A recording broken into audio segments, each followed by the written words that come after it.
Hello everyone and welcome back. So in today's video we will do cash and bank column cash book. हमारा cash book चल रहा है. Hopefully आज हमारा ये चैप्टर कंप्लीट हो जाएगा. आप प्रैक्टिकल क्वेश्चंस करते रहिए. कोई भी डाउट है आपको इस वीडियो में किसी भी टॉपिक को लेकर प्लीज़ पूछ लेना. हमारा फॉर्मेट हमें गिवन है. Date particular LF cash and bank. Same credit side है, ये डेबिट साइड है. कैश एंड बैंक कॉलम में हमारे पास दो कॉलम है. एक कैश का कॉलम है, दूसरा बैंक का कॉलम है.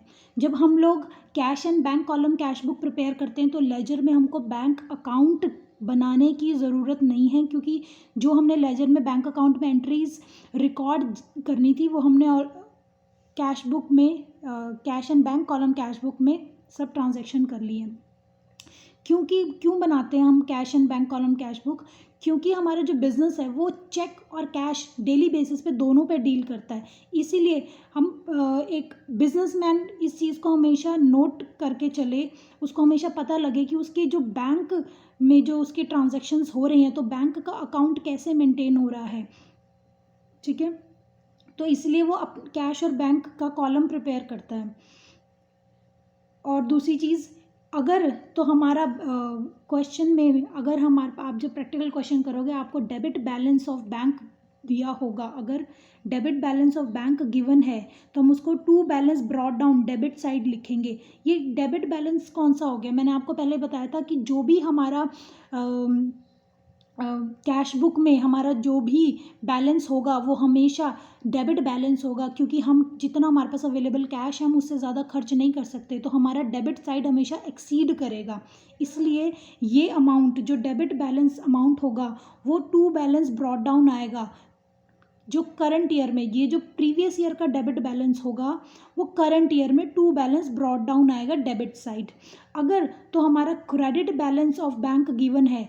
क्रेडिट बैलेंस ऑफ बैंक, जैसे कि मैंने बताया, क्या हम लोग क्या करते हैं, एक्सीड नहीं कर सकता हमारा क्रेडिट बैलेंस. हमारा क्रेडिट साइड डेबिट से एक्सीड नहीं कर सकता क्योंकि हमारे पास उतना ही कैश है. लेकिन अगर हमें credit balance of bank given है दैट मीन्स वो हमारा बैंक ओवरड्राफ्ट है, जो हमारा बाय बैलेंस ब्रॉट डाउन करके क्रेडिट साइड शो होगा. By balance brought down credit side show होगा.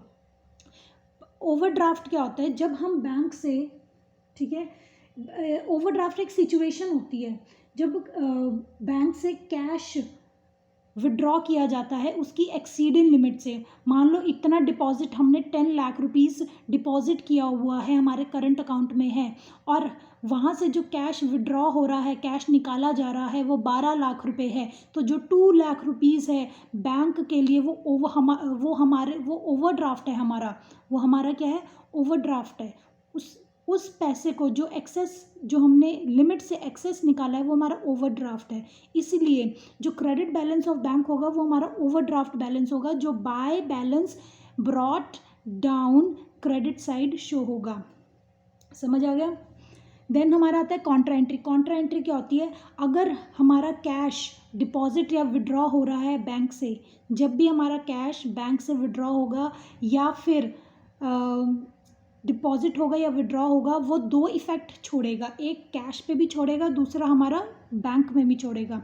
जो दो इफ़ेक्ट हो गए उसको डबल एंट्री होगी, उसकी कैश बुक में उसकी डबल एंट्री होगी. एक बैंक कॉलम में भी होगी और एक कैश कॉलम में भी होगी. उसको बोलते हैं हम कॉन्ट्रा एंट्री. जो टू इफ़ेक्ट्स होंगे, जो एक बैंक कॉलम में भी जाएगा और दूसरा कैश कॉलम में भी जाएगा, उस टू इफ़ेक्ट्स को हम बोलते हैं कॉन्ट्रा एंट्री.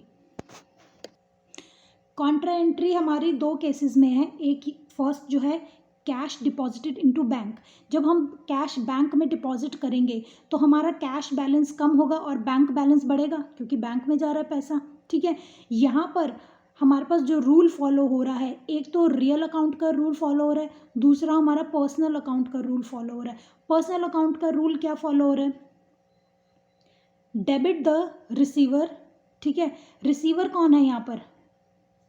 बैंक है, तो बैंक को हम डेबिट कर देंगे, बैंक कॉलम में डेबिट में हम शो करेंगे. ठीक है, और दूसरा हमारा क्या हो रहा है? कैश बैलेंस कम हो रहा है, दैट मीन्स कैश जा रहा है, तो उसको क्या, उसकी रियल अकाउंट की क्या एंट्री है? Debit what comes in, credit what goes out. Credit क्या करेंगे हम, व्हाट गोज आउट। तो यहाँ पर हमारा जो रूल फॉलो हो रहा है रियल अकाउंट और पर्सनल अकाउंट का रूल फॉलो हो रहा है। हमने जो बैंक और डिस्काउंट कॉलम कैश बुक की थी उसमें हमारा पर्सनल अकाउंट का रूल फॉलो होता था। इसमें हमारा रियल अकाउंट और हमारा पर्सनल अकाउंट दो रूल्स फॉलो होंगे, क्योंकि कैश हमारा एसेट है और बैंक हमारा आर्टिफिशियल पर्सन है।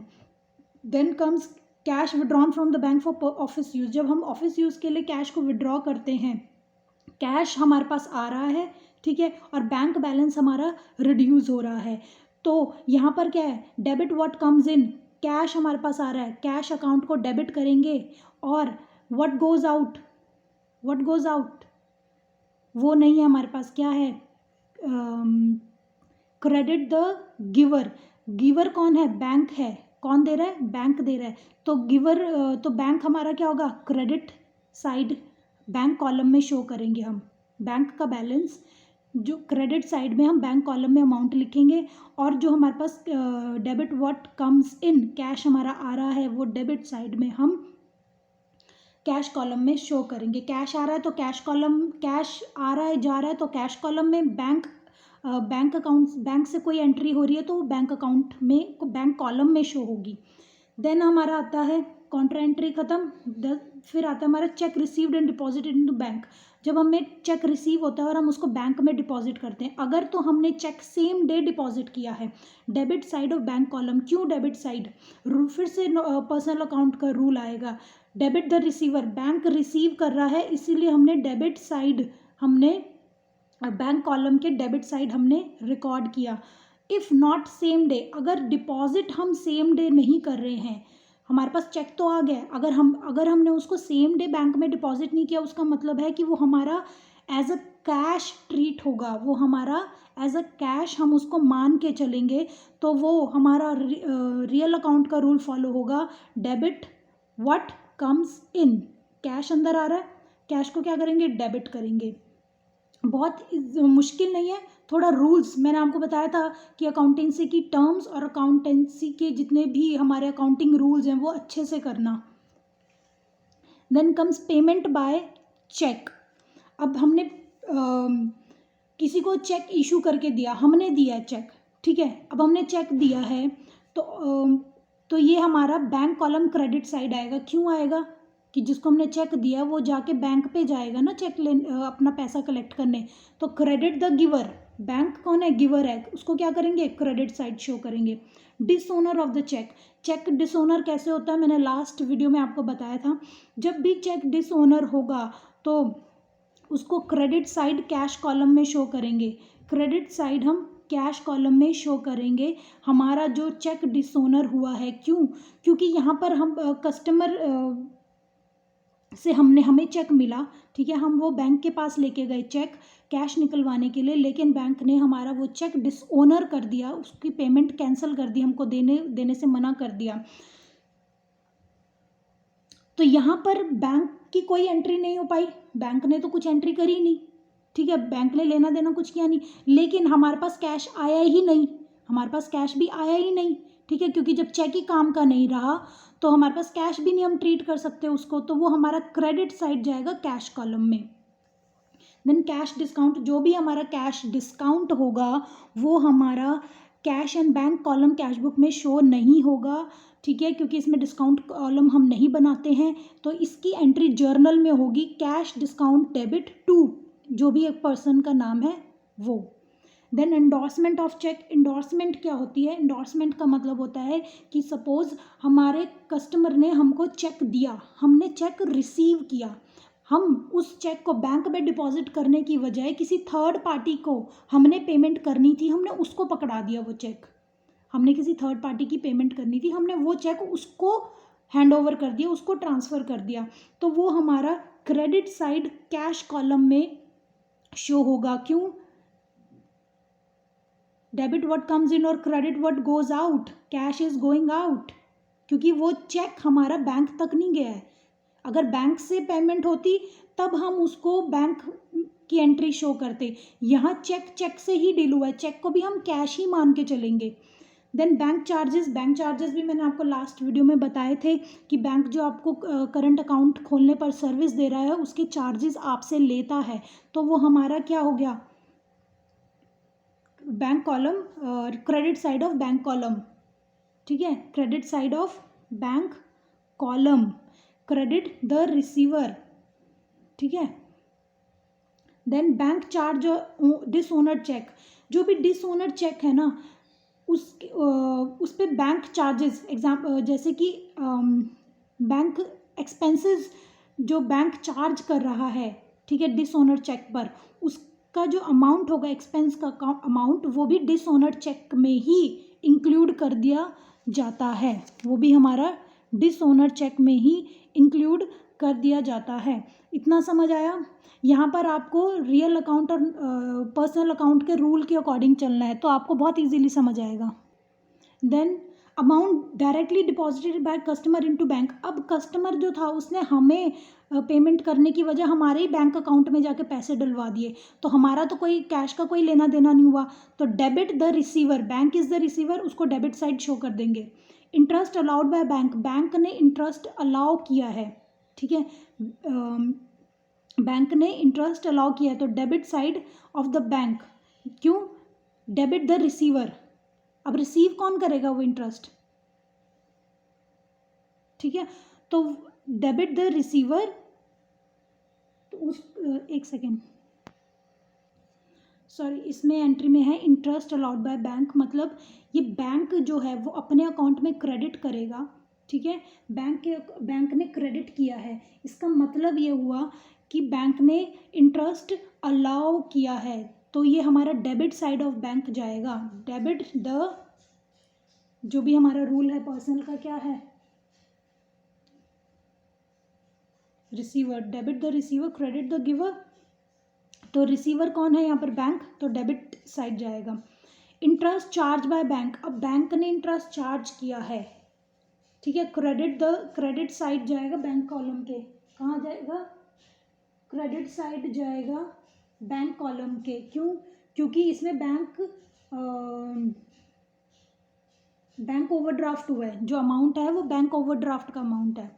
देन कम्स हमारा amount withdrawn bye proprietor for personal use from bank, personal use के लिए प्रोप्राइटर ने या ओनर ने बैंक से विड्रॉ किया है, इसकी कोई कॉन्ट्रा एंट्री नहीं होती, ये debit side of bank column, क्योंकि विड्रॉ करा है, कैश निकाला है बैंक से, तो गिवर कौन है, bank, debit the receiver, credit the giver, giver कौन है, बैंक, तो ये हमारी एंट्री हो जाएगी विड्रॉन की।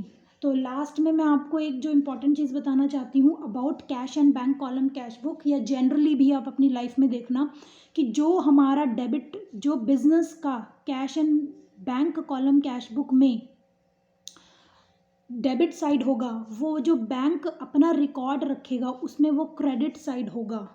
फॉर एग्जाम्पल, बिजनेस ने बैंक से लोन लिया है, जो लोन लिया है ना वो लोन हमको रीपे करना है, हमने बैंक से लोन लिया है, हमको रीपे करना है, तो हमारे लिए लायबिलिटी है, हमारे लिए लायबिलिटी है, पर वो बैंक के लिए लायबिलिटी नहीं है, बैंक के पास तो पैसा आना है, उनके लिए तो एसेट हो गई, उनके पास तो कैश आएगा, कैश एक एसेट है, उनके लिए एसेट है, हमारे लिए वो लायबिलिटी है। इसीलिए जो भी अमाउंट हमारा डेबिट साइड होगा बिजनेस के बुक में, जो डेबिट साइड होगा वो बैंक के क्रेडिट साइड होगा, और जो बैंक के डेबिट साइड होगा वो हमारे बिजनेस के बुक्स में क्रेडिट साइड होगा। समझ आया। नेक्स्ट इज पेटी कैश बुक। पेटी कैश बुक बहुत सिंपल है, इसमें क्या है, जो भी बिजनेस की डे टू डे बेसिस पर रिपीटेटिव नेचर की स्मॉल पेमेंट्स होती हैं, जैसे बिजनेस में स्टेशनरी आ रही है, ये बस का फेयर लग रहा है, ये पोस्टेज एक्सपेंसेस है, कैरेज है, फ्रेट है, उन छोटे छोटे खर्चों को कैश बुक में मेंटेन ना कर एक सेपरेट बुक बनाई जाती है जिसको पेटी कैश बुक बोलते हैं, जिसमें स्मॉल पेमेंट्स ही होती हैं, ठीक है, क्योंकि हम लोग कैश बुक में अगर छोटे छोटे रिकॉर्ड्स भी रखने लग गए तो वो बहुत ओवर बर्डनिंग हो जाएगा।